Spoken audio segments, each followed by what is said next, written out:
In today's news, ex-Ripple employee Navin Gupta has made some crucially important announcements as of late, from comparing Ripple to Cisco to announcing his new role as the Crystal CEO to stating that institutional trust and therefore adoption is now in full force. Pay attention very closely, as this is all the early warning signs you need to hear that proves once and for all crypto's takeover is inevitable, and XRP in time will explode in value, becoming the next world reserve currency. So please like the video, share with your friends to keep ahead of the curve and to stay on top.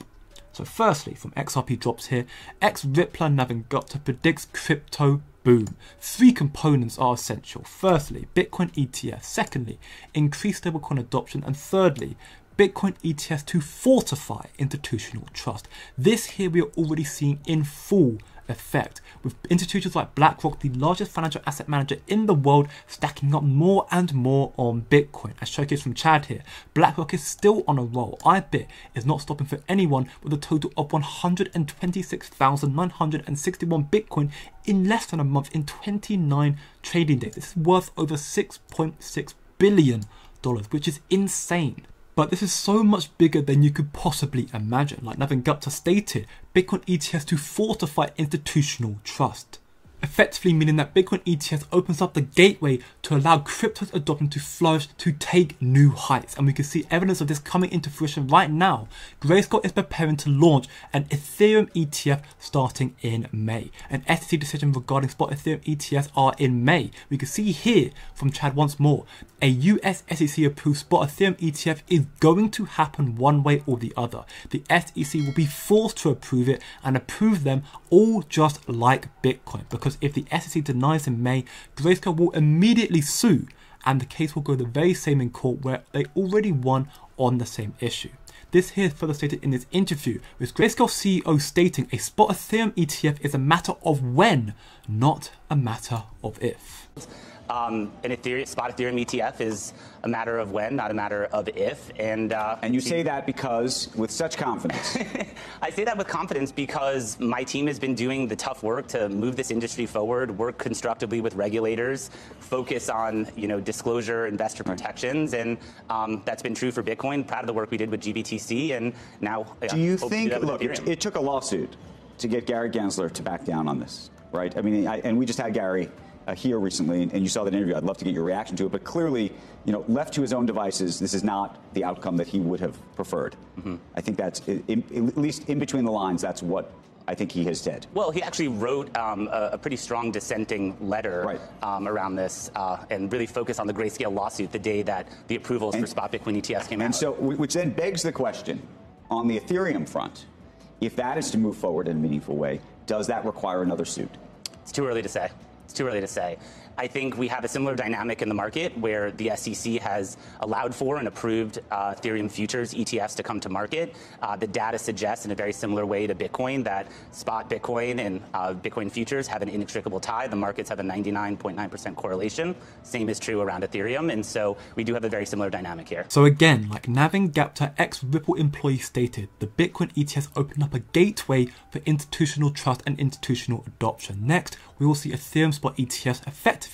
Eventually, we will see the same for Ripple and XRP due to their institutional connections already, which in a sense is being further spearheaded by people like Navin Gupta, who is now the CEO of Crystal. This appointment of Navin Gupta marks a significant milestone in Crystal's history, showing the company's commitment to expanding its presence in the cryptocurrency markets of the Middle East and Asia. And under Gupta's leadership, Crystal is poised to enhance its innovative solutions, addressing the critical need for superior blockchain intelligence among regulators, so on and so forth. But with Gupta at the helm, Crystal is not just aiming for growth, it is setting the stage for a transformative impact on how digital assets are regulated, traded and understood across the globe.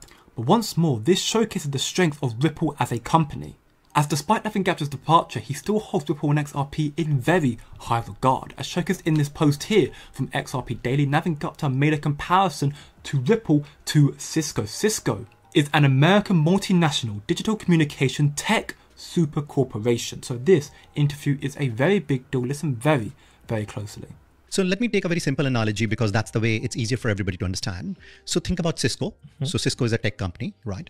Now Cisco makes routers, right? And these routers are used by companies around the world. So for example, Arjun may use a router and Naveen may use a routers. Let's call them information nodes because routers are nothing but information nodes, right? And all this technology that Cisco makes and the routers essentially sit on the top of internet, right? And internet essentially is the carrier between Arjun and Naveen in this case for information, right?